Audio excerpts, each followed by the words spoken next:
नमस्कार, India news में आपका स्वागत है। मैं हूं आपके साथ वी मैत्री त्रिपाठी। विजयादशमी पर संघ प्रमुख मोहन भागवत ने नागपुर में संघ कार्यकर्ताओं को संबोधित किया। भागवत ने कहा कि जहां कश्मीर और डोकलाम पर उन्होंने मोदी की तारीफ की, वहीं आर्थिक नीतियों के अध्ययन की भी नसीहत दी। सबसे पहले आपको बताते हैं मोहन भागवत की बड़ी बातें। मोहन भागवत ने मोदी सरकार की तारीफ की। आज दुनिया भारत का लोहा मान रही है, ये उनका कहना था। भागवत ने मोदी की कश्मीर नीति की भी तारीफ की। इसके अलावा आतंकियों से सख्ती से निपटा जा रहा है, ये उनका मानना है।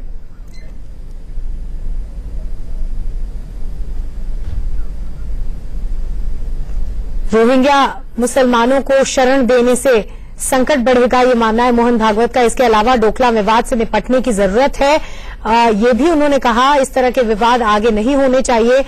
केरल बंगाल में राजनीतिक हिंसा के पीछे देश विरोधी ताकतें हैं, ये भी मोहन भागवत ने आज के आर्थिक नीति ऐसी हो जिससे पूरे देश की भलाई हो, इस तरह की बातें कुछ दिन पहले भी कही गई थी कि आर्थिक नीति जो सरकार की है उससे बहुत ज्यादा सहमत नहीं है। आरएसएस आर्थिक मोर्चे पर विफल मान रही है बहुत हद तक सरकार को।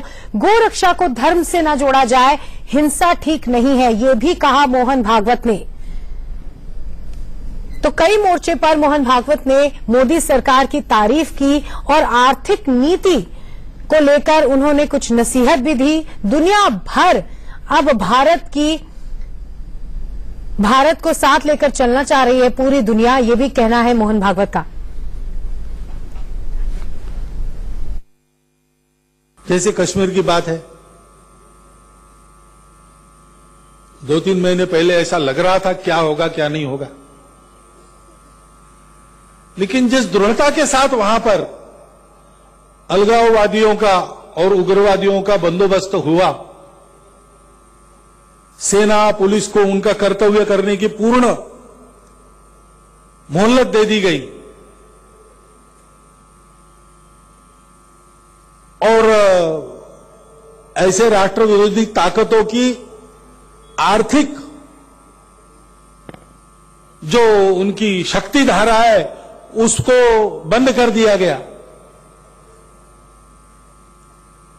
उनके और देश विरोधी ताकतों से और देश के पाकिस्तान जैसे शत्रुओं से, देश की दुश्मनी करने वाले, हमारा तो कोई शत्रु नहीं लेकिन हमसे शत्रुता रखने वाले होते हैं, उनके साथ उनके जो संबंध थे वो जिस प्रकार से उजागर कर दिए गए,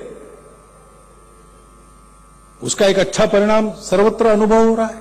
जीडीपी नाम का एक मानक चलता है सारी दुनिया में, लेकिन वो अधूरा है, ये भी अर्थशास्त्र मानता है। और भूटान जैसे छोटे से देश में कहा कि हम जीडीपी में नहीं गिनेंगे हमारी आर्थिक अवस्था को, हम गिनेंगे हैप्पीनेस इंडेक्स। उन्होंने अपना प्रतिमानक बनाया। हर हाथ को काम मिलना चाहिए और काम करने से आजीविका चले, इतनी प्राप्ति होनी चाहिए। हमारी जीडीपी में, हमारे उत्पादन में, हमारे रोजगार में सबसे ज्यादा वृद्धि होती है।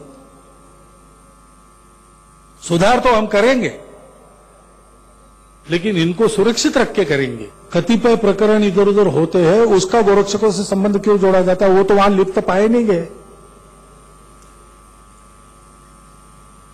और वहां पर जिन्होंने किया होगा उन्होंने गाय का आसरा लिया होगा, उसके आड़ में किया होगा। गोरक्षा कार्य से हिंसा का संबंध नहीं जोड़ना चाहिए।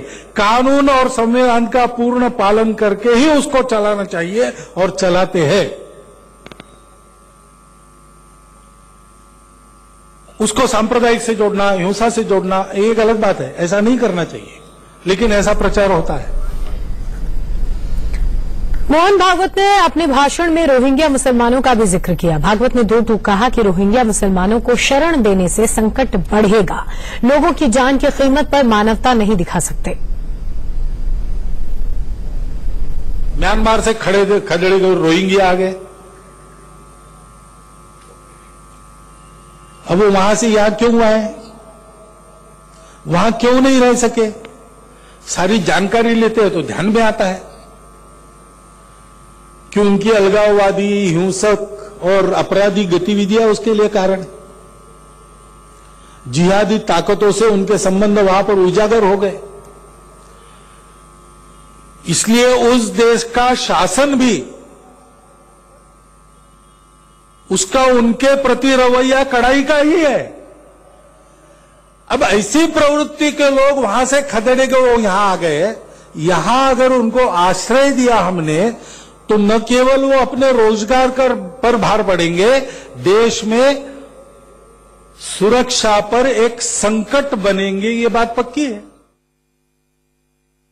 मानवता की बात तो ठीक है, लेकिन उसके अधीन होकर कोई अपने मानवत्व को समाप्त करे, अपने प्राणों को समाप्त करे, ऐसी तो मानवता नहीं कहती। तो ये सारी बड़ी बातें थी मोहन भागवत की, जो उन्होंने अपने संबोधन में कही। मोहन भागवत ने मोदी सरकार की तारीफ की। दुनिया भर अब भारत का लोहा मान रही है, ये मानना है मोहन भागवत का। साथ ही भागवत ने मोदी की कश्मीर नीति की भी तारीफ की। उन्होंने कहा कि इस सरकार की जो नीति कश्मीर को लेकर है वो काबिल तारीफ है। आतंकियों से सख्ती से निपटा जा रहा है, लगातार आतंकियों से लड़ने में मुस्तैद खड़ी है हमारी फोर्सेस। डोकलाम विवाद से निपटने की रणनीति की भी उन्होंने तारीफ की, जिस तरह से पिछले दिनों डोकलाम विवाद को भारत ने सुलझाया। रोहिंग्या मुसलमानों को शरण देने से संकट बढ़ेगा, ये भी कहना है मोहन भागवत का। और यहां रुक रहे हैं छोटे से